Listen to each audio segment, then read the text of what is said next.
Alrighty.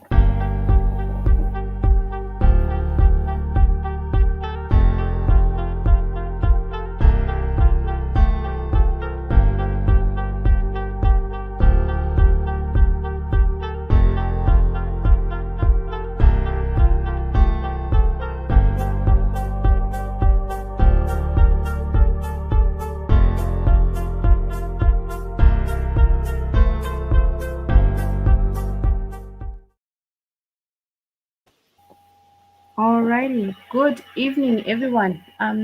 Thank you for joining us this evening. Today's session will be speaking about setting boundaries. My name is Noeline Mumbi. I will be your host. Welcome to Safe Space. Safe Space is our judgment-free mentoring space. And the reason I say this is you will notice that the topics that we cover are not industry specific or gender identity specific. They are broad based. They basically cover everything that affects us as human beings and also calling them mentoring sessions.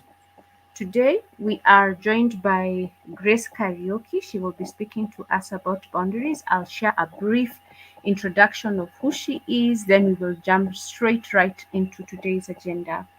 Grace Kariuki is a seasoned marriage and family therapist whose passion is to empower individuals, families, organizations, and in turn, the society to live authentically and be able to effectively and successfully navigate through life transitions.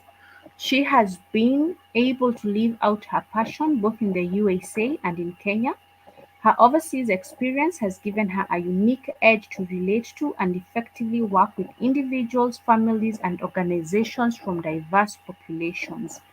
Grace holds a Bachelor's of Arts degree in Christian ministry and a Master's of Arts degree in marriage and family therapy. She is a registered member of the National Certified Counselors in the USA, as well as an accredited member of the Kenya Counseling and Psychological Association. While practicing in the USA, she was a duly licensed clinical professional counselor with the states of North Carolina and Maryland. As a professional therapist, she is committed to providing client centered support to inspire, empower, and enable her clients to reach their goals. She facilitates personalized therapy sessions for individuals, couples, families, and organizations. She is a consultant with Anchor Relationship Network and offers substance abuse assessments, treatment, and training. She provides counseling too. She has also been contracted to provide employee assistance program services to corporate employees and has had above average reviews. Grace's main passion is empowering marriages and families. She does this through group sessions, family sessions, couple sessions, and individual sessions. She has facilitated groups such as bridal showers, corporate sessions on marriage and parenting, youth sessions, family sessions on areas of growth, crisis intervention, grief, and other family transitions. Karibu sana, Grace. Asante, asante. I'm glad to be here. Thank you. You have always joined us at the beginning of the month, and I appreciate it, Grace. You are so welcome. It's a pleasure. And congratulations on your license. We will post it down so everybody is able to see. Yes, Congrats. indeed. Yes, indeed. Thank you. Thank you. Alrighty, Grace. We just jump straight right into it. Let me share your screen for you. Mm-hmm. How do I do this? One moment. There we go. Over to you, Grace. Right. Thank you. And for those who are joining us, I want to extend a warm welcome to this session. We will be talking about boundaries. And as a way of introduction, boundaries are not necessarily very acceptable in our African context, mainly because we are by nature a communal society. So we tend to share a lot. We tend to kind of struggle with needing to create personal boundaries within our relationship. So it's usually a space of it can be confusing when we realize or we hear that we do need to set certain boundaries. However, boundaries are not strange to us. We do this all the time when somebody steps on your toes and you tell them, hey, umenikanyaga, and you say something, you are setting a boundary. You're saying that you are in my personal space and you are hurting me.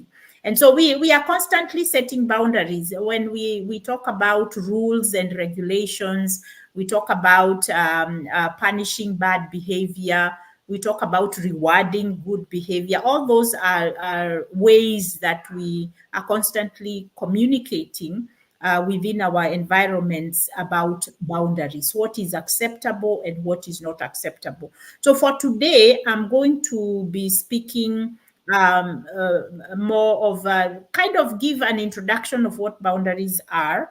And then I will answer any questions that anybody has. And so if you can move to the next slide there. So what is a boundary? A boundary is a limit or a space between you and the other person, a clear place where you begin and the other person ends. The purpose of setting a healthy boundary is to protect and take good care of yourself. So it's important to see this. We start, even children, when your baby, the first word they learn is no. Because we are constantly setting boundaries with babies. That is the reason why one of the words they learn first is no, because we constantly, when they step on, we think that they are going into a danger zone. We are quickly saying, no, don't do that. No, no, no, no. So that children start to experience boundary setting very early. We are constantly setting boundaries with people within our environment, even without knowing that that is what we are doing. Yeah. Let's go to the next one. Yeah, so in psychology, we call a boundary a psychological demarcation that protects the integrity of an individual or a group, or that helps the person or group set realistic limits on participation in a relationship or activity. So within you, first of all, in my work, I always say we need to deal with three relationships. And the first relationship is between you and yourself. The second relationship is between you and your God. And the third relationship is between you and others. And so figuring out what are the demarcations, what are the boundary lines within me? What is it that I like? What is it that I don't like? What is it that I need people to know about me, so that I can set boundaries on how we relate, and who are the people I want into my space, and who are the people that I prefer not to have in my space. So boundaries will create a space where we can feel and act and genuinely be who we are. Now, we usually, because of the communal way that we are socialized, and we find that we are constantly trying to fit in with what makes sense to the bigger group. And so in that space, we are going to lose the opportunity to really figure out, what about me within myself? Who am I? And what is it that I can stand, and what is it that I can't stand? Can I communicate these things with others? How do I genuinely and authentically be in the environment that I'm in without compromising my own integrity? And so this boundary setting stuff is usually a journey of getting into more self-awareness, self-regulation, being aware of other people, and figuring out how to interact within that space with other people in a way that does not compromise my integrity, my personal integrity, or in other words, identity, my real, what we might call authentic identity. Let's go to the next one. So a healthy boundary is a boundary that is set to make sure that a person is mentally and emotionally stable. So when you are in spaces where you are constantly questioning whether the way you are thinking or the way you are feeling or the way you are acting is appropriate, you are not going to feel very healthy within yourself. And so important, it is very important to take time to get to know what are healthy, what is the healthy you. Before we compare ourselves with our environment, it's good to really get a good understanding of who we are. Now, a complete lack of boundaries, where now anything goes, may indicate that we don't have a strong identity or we are enmeshed with someone else. So, the word enmeshed here means that we are emotionally reliant or codependent with somebody else. So, and how this will show up, it will show up in people pleasing. So I don't want to say or do anything that is going to cause so and so, or going to cause the group to be unhappy with me because they don't agree with me, and therefore I am going to give in to whatever it is that everybody makes everybody else comfortable. And so and that is an indication that my sense of self is not as strong as it should be. So our boundaries can be rigid, they can be loose, or somewhere in between, or even non-existent. Now, rigid boundaries, these are people who are very controlling, people who have a black and white way of thinking. It is my way or the highway, and individuals like that, they tend to have very volatile relationships. And people who have loose boundaries, there are people who are probably, they might be experienced as people pleasers, and so they will give in quickly in order to create harmony and to keep the connection with the people that they are in their environment.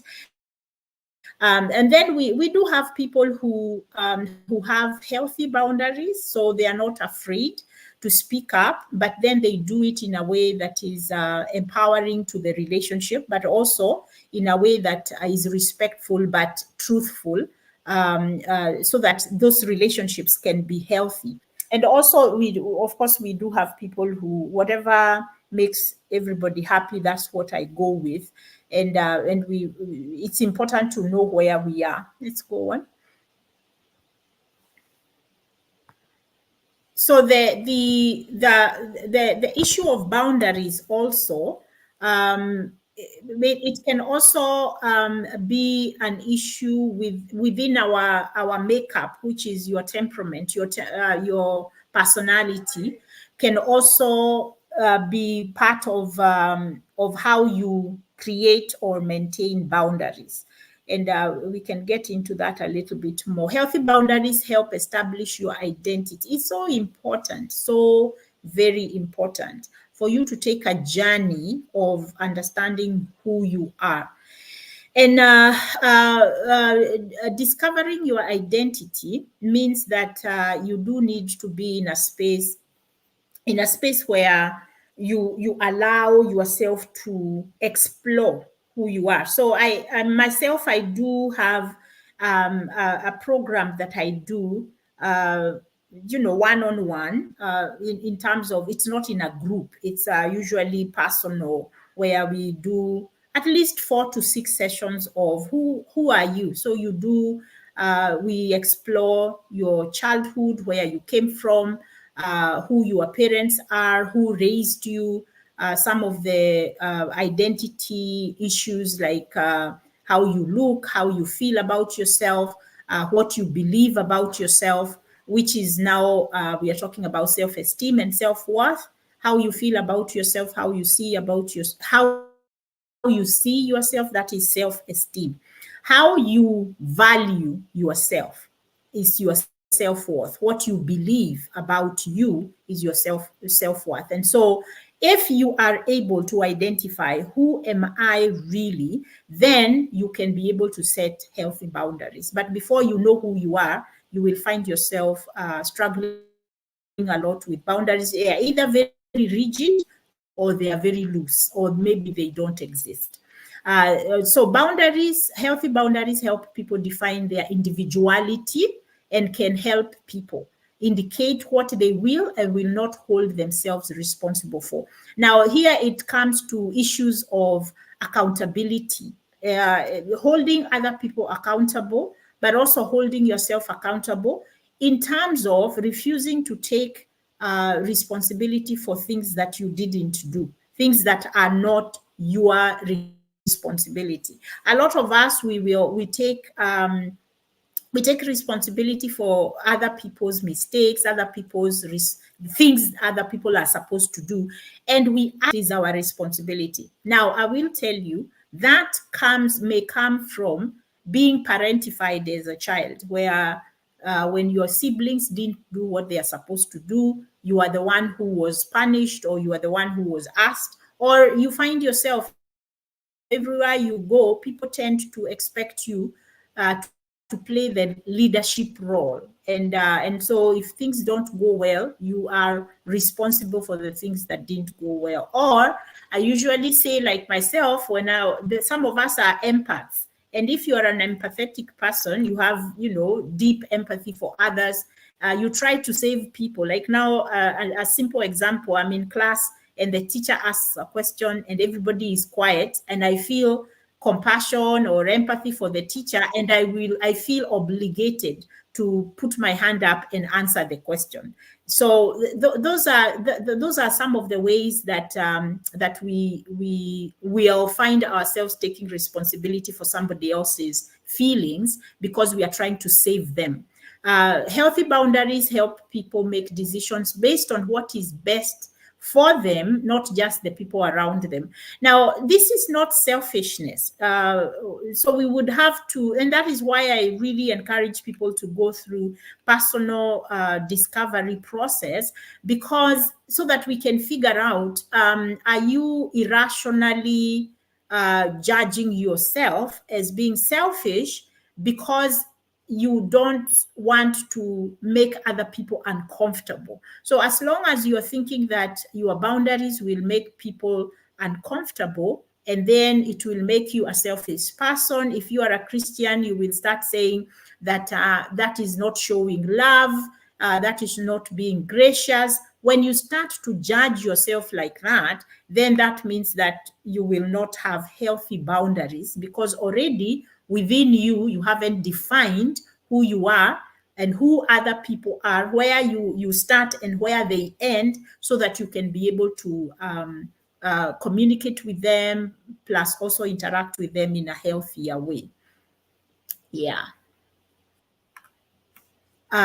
So now the importance of healthy boundaries, psychological, emotional, and physical. Psychologically, you don't have to carry the burden of feeling alone, feeling overlooked, feeling taken advantage of, feeling angry that you are kind to people and they are not. So if you can be able to set healthy boundaries with people, then you can communicate better and you will not carry the burden. And especially I see a lot of the people that I work with, especially couples, you will find that each one of them, because their communication of boundaries is not healthy, each one of them tends to feel they are being victimized by the other. And therefore, they are not able to fix their problems because they feel that they are the victim of the other. So nobody is going to fix anything because it is the other person's fault. So when you have healthy boundaries, you are able to communicate with others clearly and authentically about what you can stand and what you can't, and also to celebrate when they do the things that that you like. Now, growing up, we were not necessarily that celebrated when we did the right thing, but when we did the wrong thing, it was really dealt with in such a harsh way that it left a mark. And so we grow up and we become, as human beings, that we struggle more with the negative, or we pay attention more to the negative instead of paying attention to what is working well. So even as adults, with creating especially physical boundaries, we are constantly playing in our head that we are being selfish, we are being bougie, or whatever word, I think there is a word we use, that that we are not approachable. So we hear this over and over again, and so we are not able to embrace our authentic identity, so that now we can train people to see that we are not, if I am creating a boundary, I'm not creating a boundary because I want to be rude, or because I don't want to be bothered.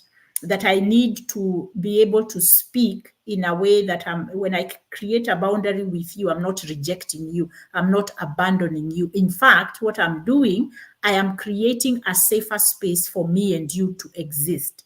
And so the truth about what who I am, and how I'm wired, and the way that I prefer things to go, is going to help you and I create a healthier coexistence if we can be able to accept each other's preferences, each other's limitations, each other's boundaries. If we can be able to do that, then we can create a healthier interaction. So an example of an emotional, a physical boundary is declining physical contact from a coworker. So obviously, if you have a coworker who every time you meet, they are either going to be touching you improperly, or they are going to be saying things that cause you to feel triggered, to feel negatively, then you do need to kind of create a physical contact, create a physical boundary with them. You don't have to go to lunch with them. You don't have to be in their space.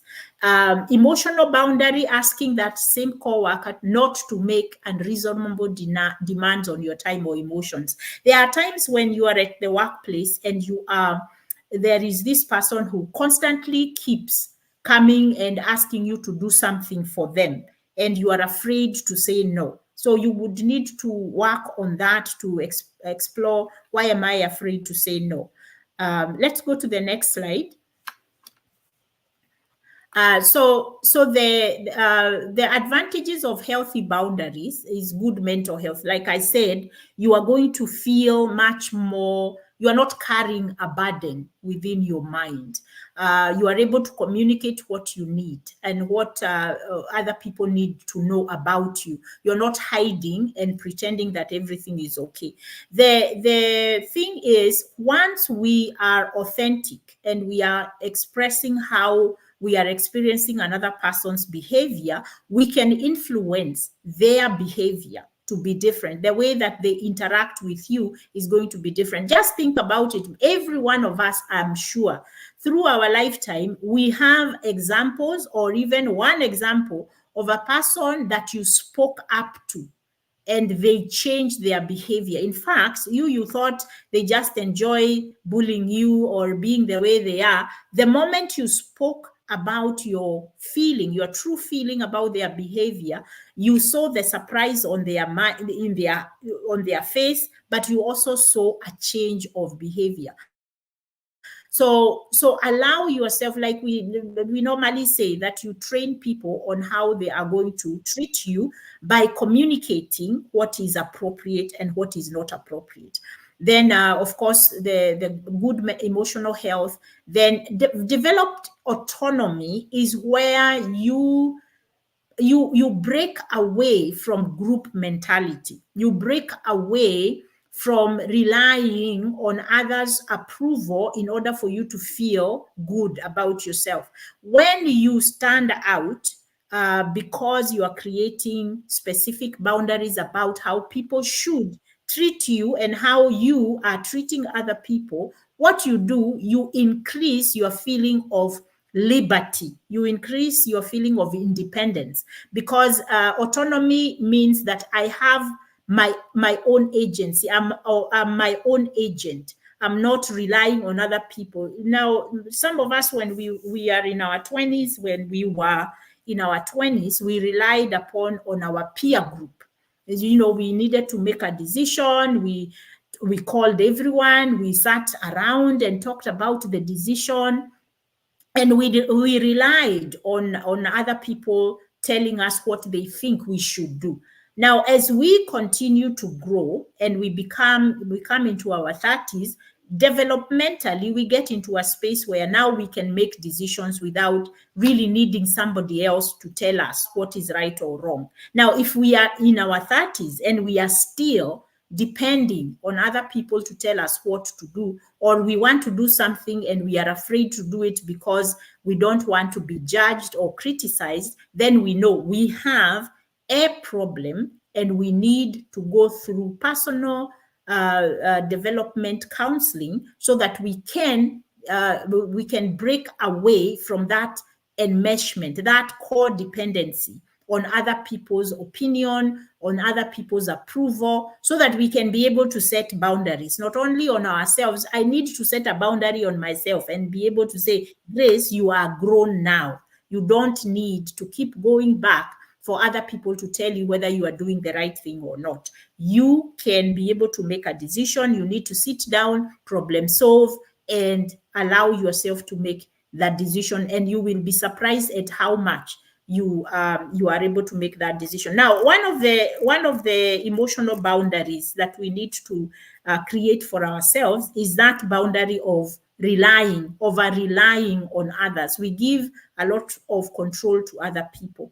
Now, setting healthy boundaries will also help you to avoid burnout, because, like I said, this emotional codependence, I have to make everybody comfortable. I can't say no, because if I say no, they are going to do. And I create a story in my mind about my manager, about my coworkers, about my spouse, my children, my parents, my siblings, my friends.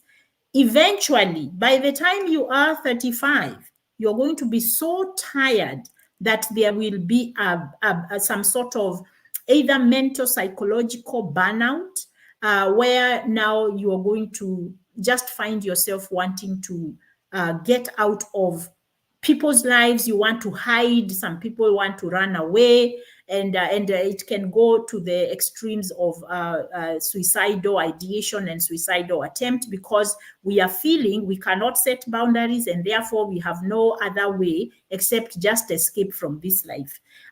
So we want to make sure that we are looking at boundary setting as one of the ways that we do self-care. And then, of course, if you do healthy boundaries, you develop an identity. This autonomy, the autonomy we are talking about, you are your own agent. So you are confident and comfortable with your decision making, with your problem solving, and with who you are.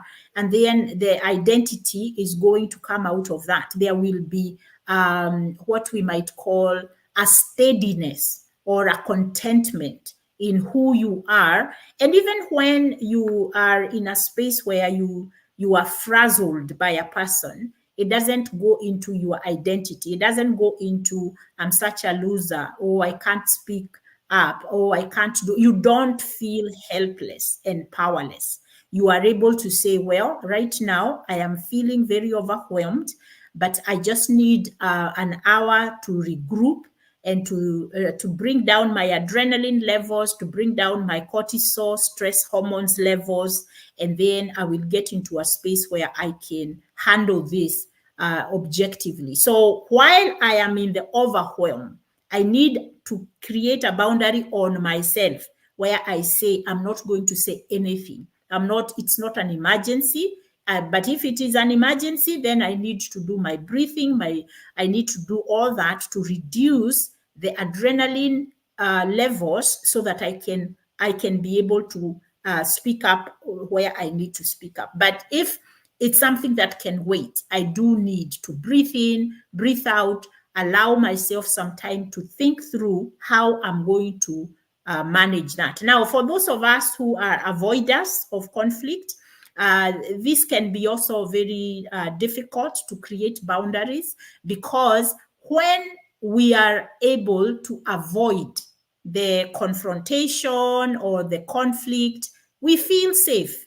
And so we would rather avoid it rather than deal with it. But it's not healthy, because eventually it will create in you what we call contempt, where you just don't feel connected with anyone. And so you might use a lot of sarcasm, a lot of gaslighting, refusing to consider somebody else's opinion. And it's almost like you get to a place where it is me against the world. And so we want to kind of allow ourselves to see the benefits of creating healthy boundaries. It is for ourselves so that we can be healthy human beings. Now, I have seen a lot of that happening in marriages where an avoider is married to a person who needs to fix things quickly. And so what happens in the beginning of that relationship, the person who is the avoider doesn't have healthy boundaries, and they keep saying yes, they keep keeping quiet even when something is not right.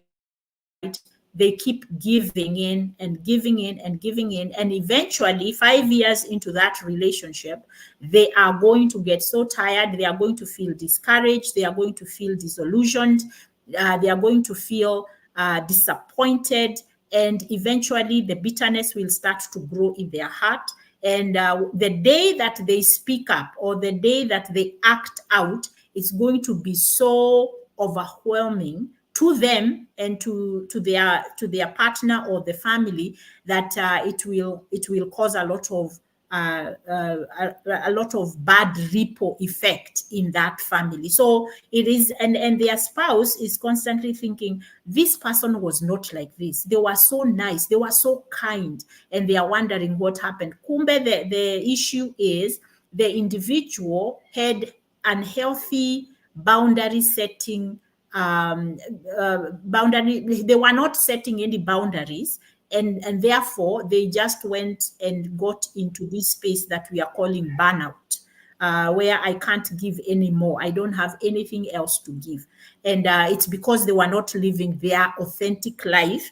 And now it has reached a point where they can't take it anymore. They are going to either act out, or they are just going to shut down. And shut down in a marriage can look many ways. Like now, staying away from home. It can be withholding conversations and affection. It can be having an affair, and it can also be getting into addictive behaviors, like now drinking and spending a lot of time away from home, being addicted to working and biashara and making money, and neglecting the needs of the family. And that is a result of now not having healthy boundaries. And so now the other person, the spouse, who is the one who looks like they are the ones, I call them the gatekeepers. They see the problem from afar. They start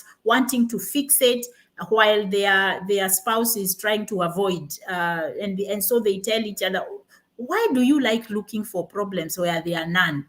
And the other person is thinking, no, I'm not looking for a problem. What I'm saying, there is this issue we need to address. So eventually, what happens, that relationship can become almost like a parent-child relationship, where now none of them is having healthy boundaries. And so the pursuer of let's fix this problem would need to learn how to present the problem, and then let the other person deal with the issue according to their way of dealing with it. So the patience to wait for the partner, and also the partner who is avoidant to be able to sit with the avoidance, resolve it, and then get to work. So it's not a relief. Now I don't have to worry about it. Some of the things I'm calling personal boundaries or emotional boundaries that I have to learn how to create within myself. Let's go to the next slide.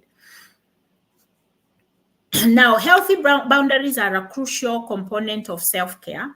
That's because in work or in our personal relationships, poor boundaries lead to resentment, anger, and burnout. And that is what I was talking about, that over time, this burden of avoiding to create certain boundaries in our lives in order to keep peace, it will turn into resentment. There's something I call the anger train, and the anger train starts with angry about there is an event that has happened, and therefore I express anger. That anger, if it is not processed, or if the other person continues to do the same thing, then what happens is that it turns into resentment.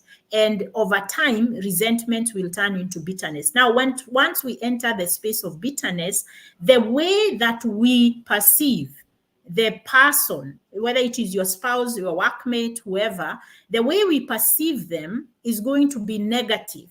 And therefore, we lose any feelings of safety with them. We don't think they have goodwill for us, and then and so we get to the point where we cut off emotionally from them. So the only emotions that we will experience with them is negative emotions, like now anger, frustration. And so even when they come into your space, immediately you are triggered and you act out. And so that is why it's important to really understand yourself so that you set your boundaries with people early. Now, this is important because it indicates that healthy boundaries at work help somebody to find more fulfillment and less stress in their professional life, leaving room for a better personal life. You can imagine if you have, whether it is your boss or whether it is a coworker that you have to work with closely, and it is hard for you to set boundaries with them, then you can imagine your ability to feel comfortable, fulfilled, and stress-free within that environment is going to be very difficult. So you come from work, which is a stressful environment, and you come home and you are so tired, you have no more bandwidth to connect with your children, to connect with your spouse, and so your personal life is going to suffer. And so it's important to really explore the need to create boundaries. The consequences of not setting healthy boundaries often include stress, financial burdens, wasted time, and relationship issues, which can cause mental distress. And we all agree. So, for instance, the whole thing that we call black tax, that term came from South Africa, where if you are a successful individual, you worked hard at school, now you are earning, you are coming from a home where people need help. So you work hard and you are supporting individuals who are wasting their time and life. They don't have goals. They are not, you pay for their school fees. They don't finish school. You take them to training. They don't finish. And so what you will find is that now you are financially carrying a lot of burdens, and you are afraid, or you have been guilt tripped by either your parents or the society, that how can your sister or your brother be out there doing nothing with their lives, and you are working and you are making money. So people get you into these spaces where we enable our siblings with bad behavior. We also have parents who, after they have really worked hard to get you through college and now you are working, they have a lot of demands on your time and your money. And so even your relationships, they want to dictate who you are going to marry. You will want to dictate how you raise your children. or where you buy and what you buy. So you kind of find yourself with a lot of mental distress because and it can go down to healthy having not knowing how, not even maybe not even knowing that you needed to set boundaries, not even knowing that this is an issue of boundaries, and so you carry these burdens mentally, and you have nobody to help you with it, because again you feel very obligated to be what to save people from poverty, or to save them from themselves and stuff like that. So let's go to the next one. So healthy boundaries and self-care include meaningful connections with recovery support and children, taking care of physical health, maintaining spirituality, healthy eating, exercise, and journaling. I want to really encourage us to look at these spaces where you can be able um, to plug in. So taking care of your physical health. Now, I will tell you, being a firstborn, my physical health has over time, I realized, thankfully, I didn't have a lot of sicknesses in my 20s, but there was one time that I really had a bad seizure.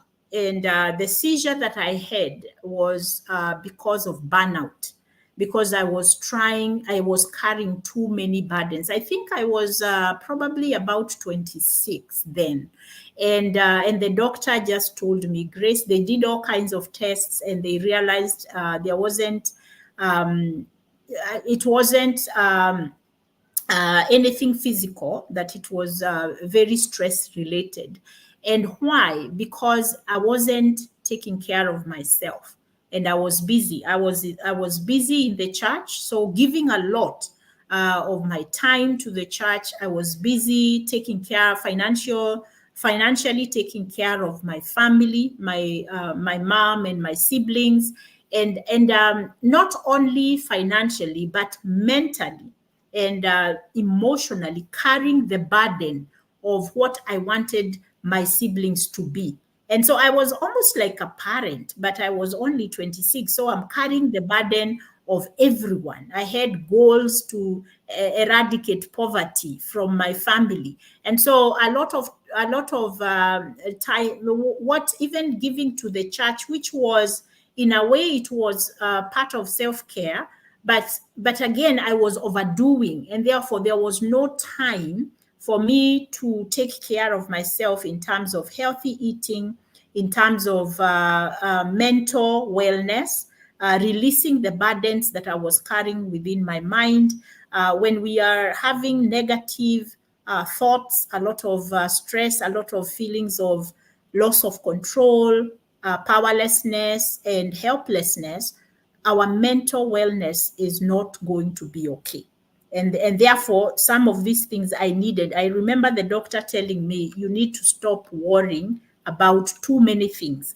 And what happened after that, my one of my good friends was able to tell me, Grace, I was living with my one of my siblings and her child. And so she just told me, why don't you just send her home and support her while she's at home, so that you don't have to carry the burden. And I knew what was bothering me was the fact that we were living in the city. The only income we had was mine, and I wanted her to find. I knew that she was really wanting to find a job, but we couldn't find anybody to, or we couldn't afford to hire a house help for her to go to work. And so, and then she didn't have much of training yet. So what my friend told me, why don't you send her home? Let her stay home with your mom, and then allow yourselves to support her while she's there. She can even go to college. And I was like, oh my goodness. So you see, that problem solving, my brain was not able to do that problem solving because I was too stressed. And this is why I'm saying that plugging into social support, taking care of your physical health, maintaining healthy spirituality, making sure you are eating well, exercising, and even journaling. So my friend was able to help me to get to a point where there was a simple way of setting some boundaries in order for me to be able to stay healthy and still support my family. I don't know. Can we go to the next one? Okay. So the other things that you can do with self-care, with boundaries, is continuing education. For instance, there is something we call the wheel of life, and the wheel of life has about eight domains. So there is your career and education, there is financial, there is relationships in terms of friendships, family, and romantic relationships. Then there is social, your social environment. Then there is spirituality. There is self-care and medical and psychological health. And then there is I believe, I can't remember the last two. So what you want to do is again, if you did your personal therapy, your therapist would help you look at the domains of your life and identify areas where you need put to put mainly, what are the goals, what are your goals in those areas, so that you can be able to see how your life looks at the current moment, and then begin to create plans on how you want to move along that area of your life. So continuing education, staying busy, and you want to make sure that it's healthy. Then sponsorship, establishing boundaries, self-monitoring, abstinence from some things which are not helpful to you. Self-monitoring is self-awareness and self-regulation. And then dealing with destructive emotions, this is self-soothing. How do you manage your emotions? If you have anger outbursts, learning how to manage your anger. If you have sadness, very deep sadness that immobilizes you, learning how to deal with that. If you have issues of being very hyper, when you get hyper, you really have a lot of energy and you can do some self-destructing behaviors. Then you need to manage that. The issue of abstinence is staying away from things that trigger you to get into spaces where you can't live within your boundaries. And then and then identifying what boundaries you need to access. So I think I'm gonna leave it here. We see whether we have time for questions, so we can be able to identify the questions you may have. But very quickly, defining what the boundary you desire is, then you need to communicate it. And then this one is usually very difficult for people, where you say what you need and then you over explain because you don't feel like you are worthy or you have a right. And then setting consequences for when people don't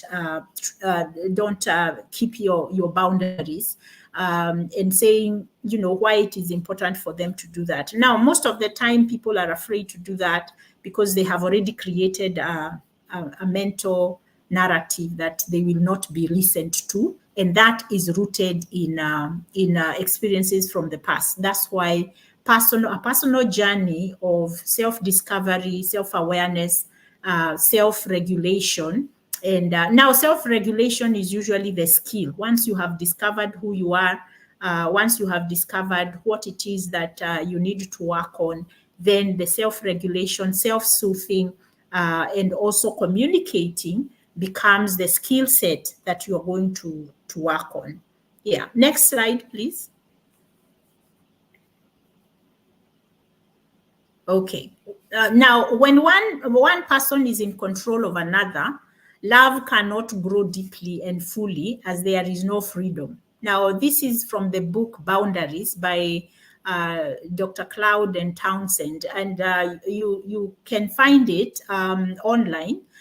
Healthy boundaries can be the difference between a healthy, happy relationship and a toxic, dysfunctional one. A lack of boundaries can lead to an unhealthy relationship because one partner feels he or she has no privacy anymore. One good way to avoid crossing someone's boundaries and to avoid having one's own boundaries crossed is to have honest conversations about boundaries with people. Now, you cannot have an honest conversation about boundaries with others if you do not understand yourself. And that is why a journey of self-discovery is very important, so that in the very beginning of relationships, you've already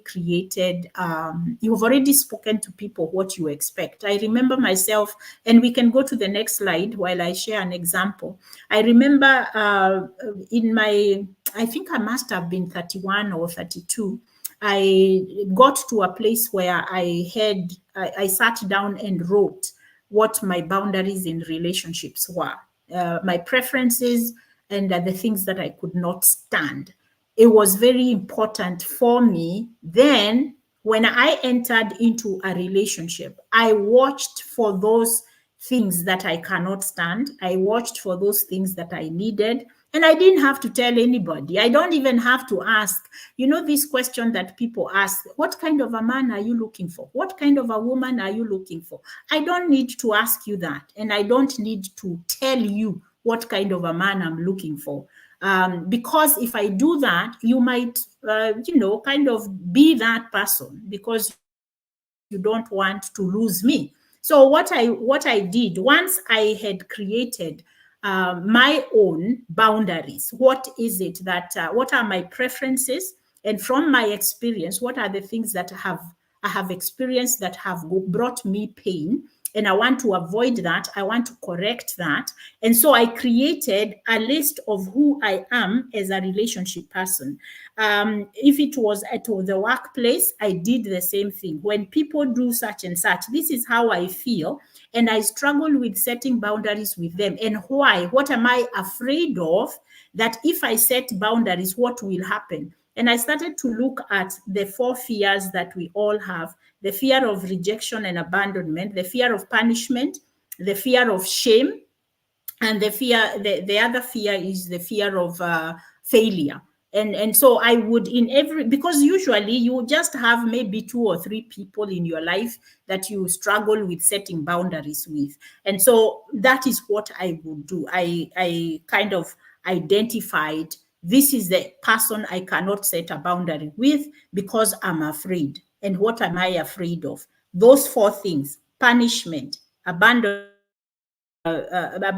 and rejection, shame and guilt, as well as failure. So if I am able to identify the exact fear that keeps me from setting that boundary, then I can deal with it. Now, most of the times, if that fear may be rooted in childhood experience, and if I can relate to it, then I need to kind of come in and say to myself, I'm no longer a child. Right now, this is a professional space.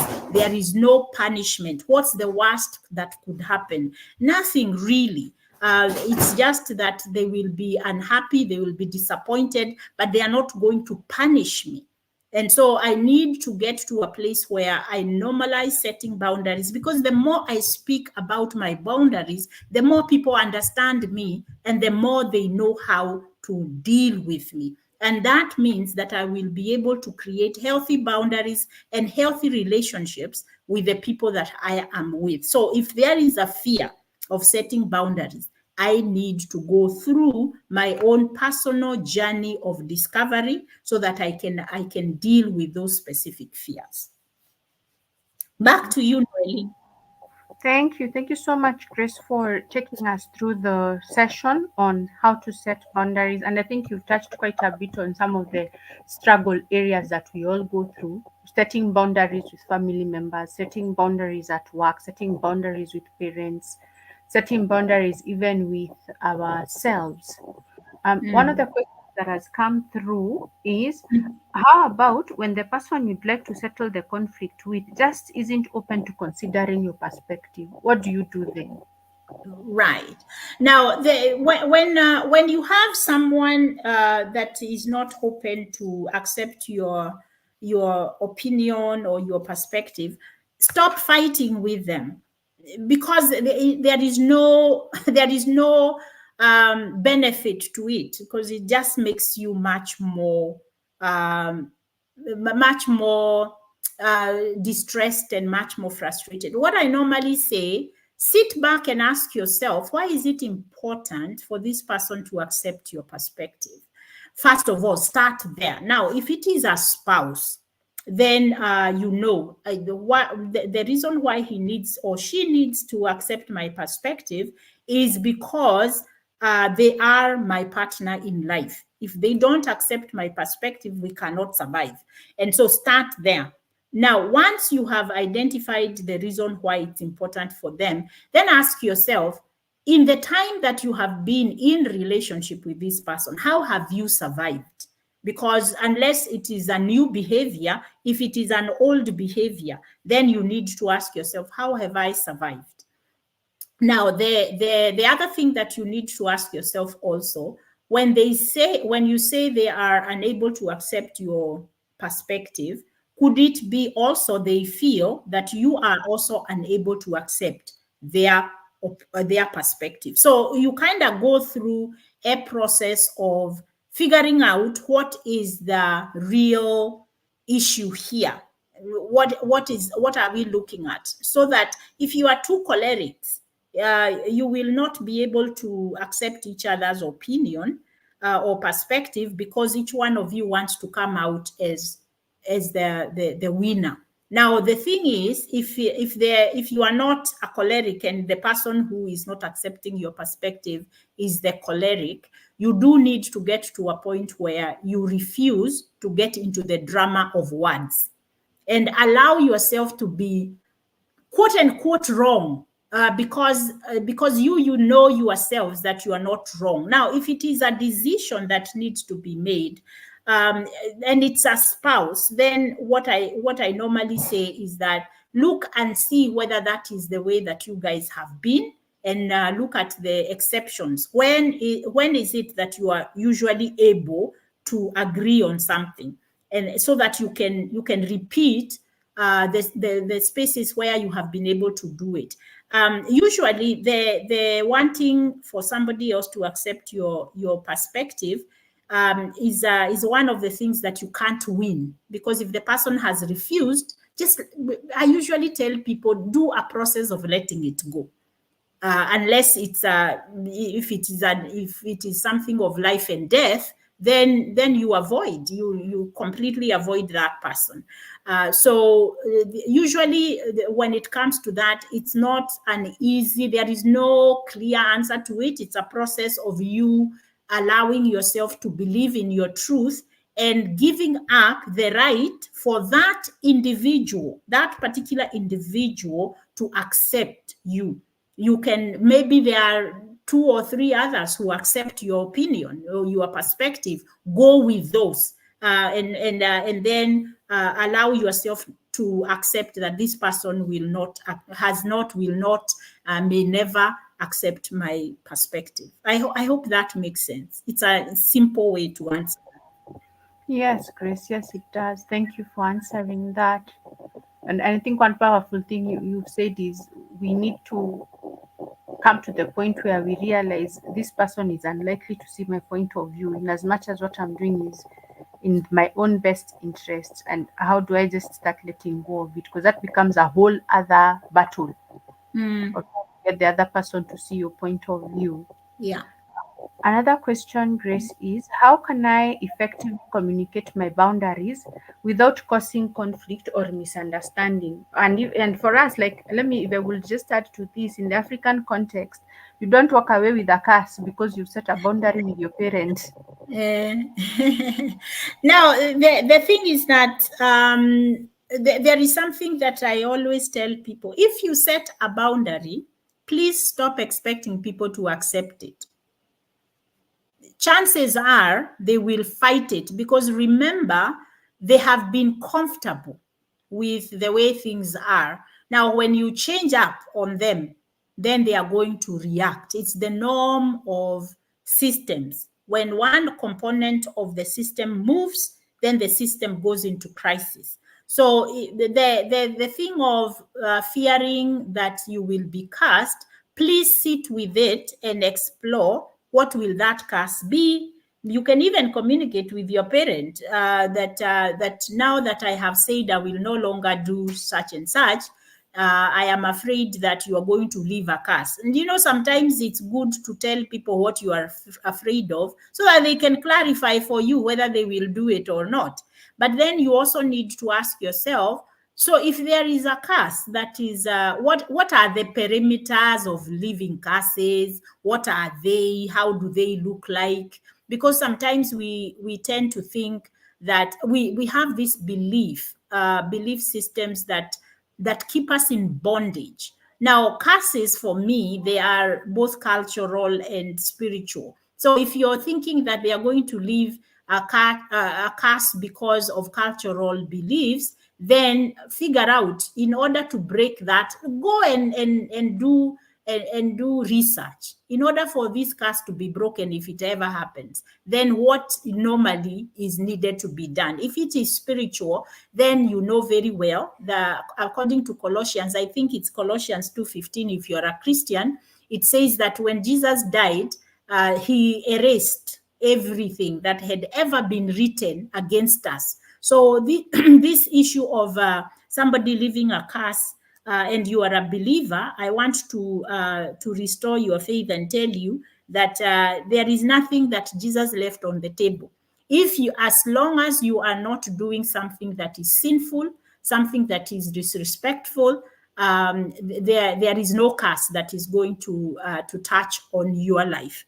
And so also the belief that people have this belief that everything that happens in life is a punishment. If you go through a bad thing, it's a punishment. That is not true.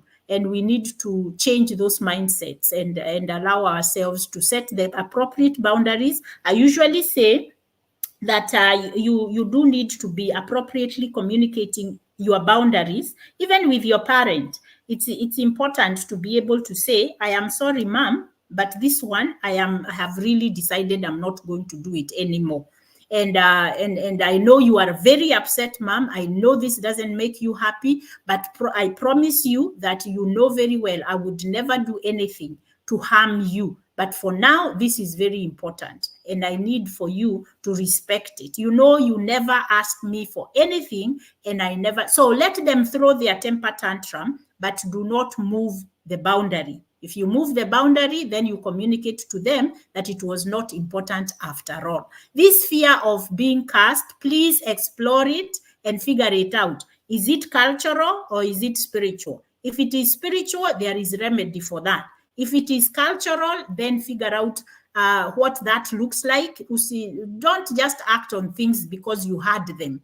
Make sure that you have information so that you can be well informed about such things. So I hope that answers the question. Yes, it does. One more question, Grace. I see our time is well gone. There's someone asking, how do I set boundaries with colleagues while maintaining a positive relationship? Right. Now, that question is also related to just what we have asked. I need for people to know and to normalize, if you set healthy boundaries with people, they are going to fight them. What you need to do is to stay grounded and also to explain to them the reason why the boundary is important. So without knowing the specific, if I knew a specific, what the specific is, I might be able to answer it much more fully. But the notion that that if I set a boundary, people will be happy with it is a lie. Anytime you set a boundary with a person, you have dislocated their comfort. and therefore they are not going to be happy. It is your responsibility to decide whether you are going to save them from this temporary unhappiness, or you are going to stand with your boundaries and let them learn to live with a new norm, like we did with COVID. COVID came and it taught us how resilient we are, how flexible we can be. So allow people to feel their emotions, and then you create the boundaries that you need to create. You don't have to be rude about it, be gracious about it, just state the fact. Since you guys are constantly talking and gossiping about other people, I am sorry. I'm not going to be sitting at lunch with you guys because it bothers me. And me, I don't like gossiping about people. So I'm not saying that I don't like you guys. I'm just saying I can't sit with you at lunch while you are talking about other people. You see? So if they think that you think you are better than them and all that, well, that's not what you are thinking. What is the truth? Your truth. Let your truth be what guides you in what you are going to do. Because if you keep thinking, oh, now they are going to be gossiping about me now, they are going to think that I'm trying to be this or that. Don't do that to yourself. Now you are bullying yourself. So allow yourself to be okay with communicating your boundaries and the other people not liking it. Just let it be, because you know the truth. I always say it is the truth that you know that sets you free. So if the mind is telling you, oh, now they think that you're proud, or you're thinking you are holier than them, blah, blah, all that, you need to say the truth. That is not what I am doing. I'm not pretending to be holier than thou. I'm not pretending to be better than them. No, I'm just saying I don't want to sit while they gossip about other people. It doesn't make me comfortable, and that's okay. The truth that I know is that I'm not trying to be rude. I'm not trying to be holy. I'm not trying to be better than anyone. I'm just trying to say that does not sit well with me, and that's okay. You see what I'm saying, Noeline? Yes, I see what you mean. Now, Grace, Yeah. just allow me to ask one more question. I'm thinking about it as you're speaking. We've been looking Eh, a lot at how to set boundaries externally eh, with other yes. people. And I'm wondering, Yeah. how do we do the same with ourselves? When you are the issue, you're the one who is not setting boundaries for yourself. How do we set those boundaries? Right. And that is what I just explained, that you've got to trust your own truth. So other people will say she's doing that because of, but you need to say to yourself, no, I'm not doing that because of. I'm doing that because it is the right thing for me to do. Now, the fact that you are unable, if you are unable to set boundaries, again, we are looking at your own fear. Where does it come from?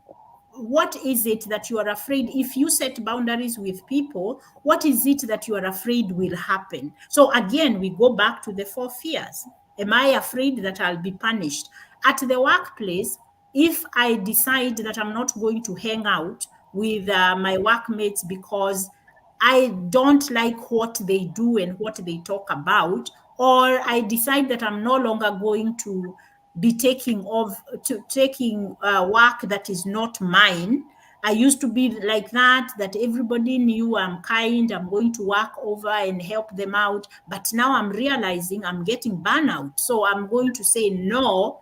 And they feel bad. If I feel that I am dying, not dying, but I am burning out, but I'm afraid to say no to people, then I need to work on that. What am I afraid they will do? Will they punish me? Will they reject me? Will they make me feel like I'm a bad person? Which is shame. And Mm. is it that I am going to be a failure because now I'm not? Am I going to feel like I'm not a team player?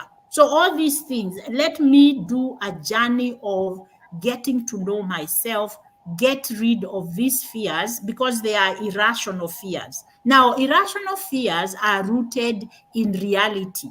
So there is a reality at some point that I went through, and therefore I don't ever want to feel that again. So I avoid setting boundaries, because when I have tried in the past, I have had so much pushback that now I'm afraid of the same pushback. You see what I'm saying? So I'm Yeah. trying to self preserve by avoiding to do what is right, because I want everybody to be okay. Because when everybody is okay, then I'm okay. You see?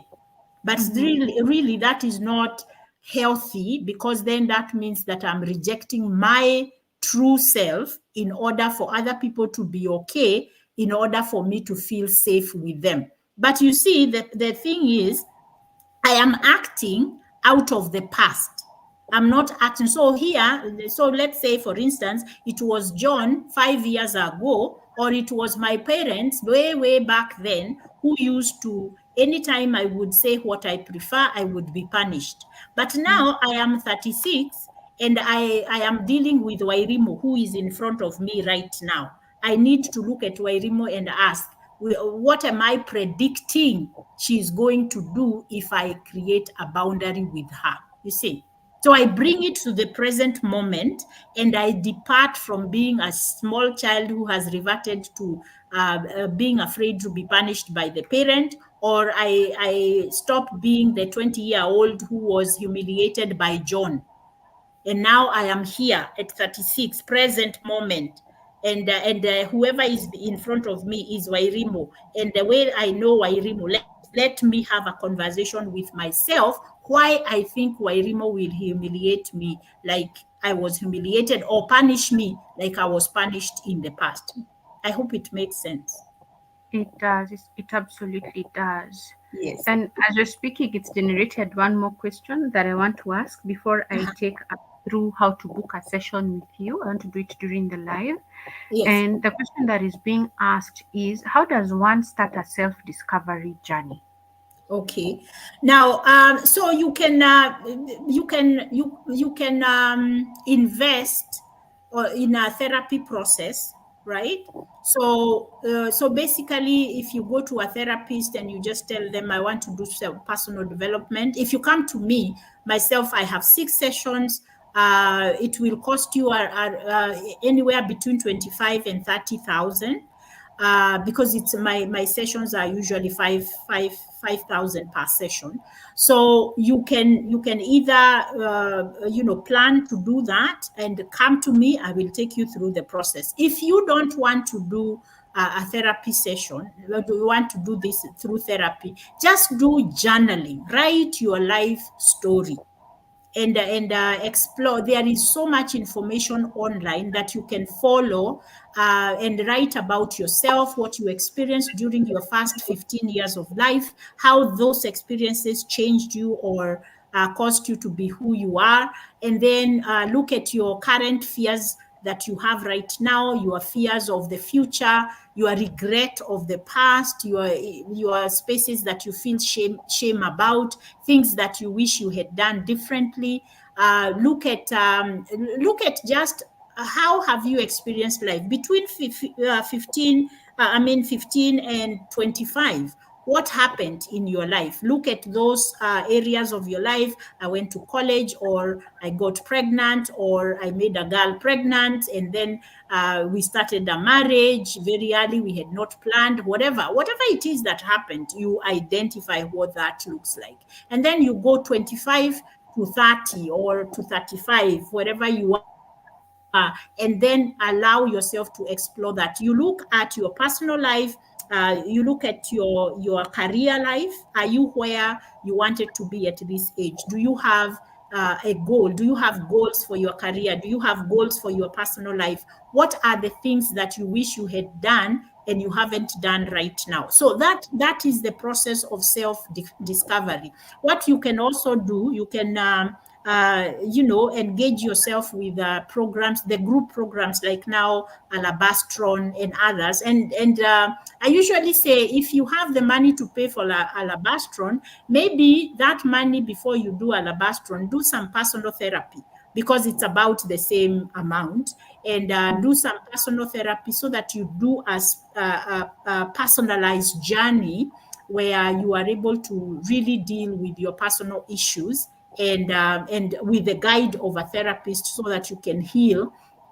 And because I have had quite a number of people who have done alabastron and other group sessions where they have explored a lot of their personal journey, but then when they come to therapy, I usually helping them resolve, because what happened then was exploration, but in personal therapy you resolve, you are able to do the closure, the closure of what happened. And now in the first 4 sessions, that's what we do. The other 2 sessions or more sessions that you take, we are looking now at things like this: setting boundaries, the fears that you have, communication, effective communication, effective resolving of conflict, whether it is at a workplace, in your relationships, in your parenting, with your parents, with your siblings, with friends, all of that. And also we are also dealing with your spirituality. What is your relationship with your higher power? How is it a love-hate relationship? Is it a relationship where you feel like he is, your higher power, your God, is also like a bully? You can't trust him because sometimes he blesses, sometimes he doesn't, sometimes you pray, he doesn't answer, all that. We go through a process where you really get to know yourself. You get into the recesses of your inner experience so that you can be able to create the kind of life that you desire. Thank you. Thank you so much, Grace, for responding to the questions. I want to now show us um how do you do this? How to book a session on Mm. Grace's page. So this is Grace's page. I'll share the link on the LinkedIn chat so you can be able to see it. If you go through the page, you can see the services that are available: personal awareness and clarity, family therapy, corporate training, face to face individual counseling, couples therapy, substance abuse assessment. I'm going to go into this one on is it this one? Face to face individual counseling. If you want to go in as an individual, just to walk you through how to do it, give it a moment. So this is it. um Now, Is it supposed to show on the screen, Noeline? are you not seeing it? Yes.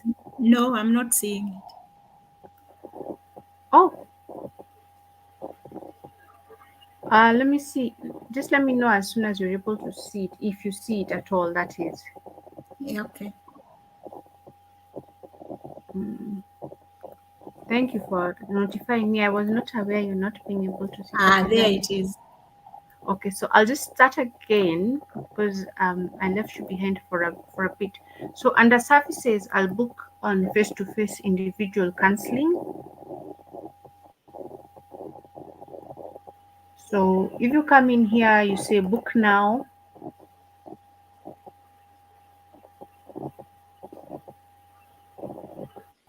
and then you decide, are you going to do it online like what we are doing right now via Zoom, Teams, or do you want to go see her in person? I'll pick virtual online for the purpose of demonstrating. And then it opens the next tab and asks me, what do I want? Do I want a single session, meaning only 1 hour? Or do I want, there's usually a double session. Here we go, 2 hours in one go. I usually recommend going 2 hours, because the first hour, by the time you tell each other, hi, how are you? How's your day been?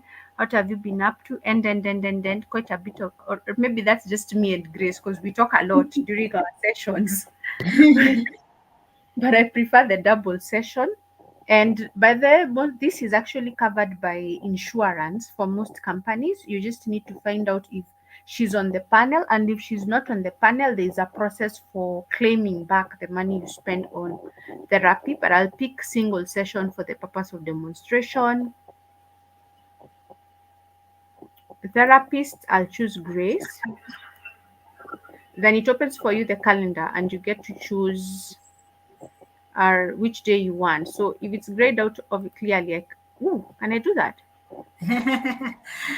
No, when it's grayed out, it Mhm. means that I will not be available. So Mm-hmm. click on number 10. Yeah. Yeah. So that is coming Saturday. And then it shows the times that the white is what is available, the gray is what has already been taken. Now, if you click on a date and it's red, the like 7 is red, that means it's fully booked.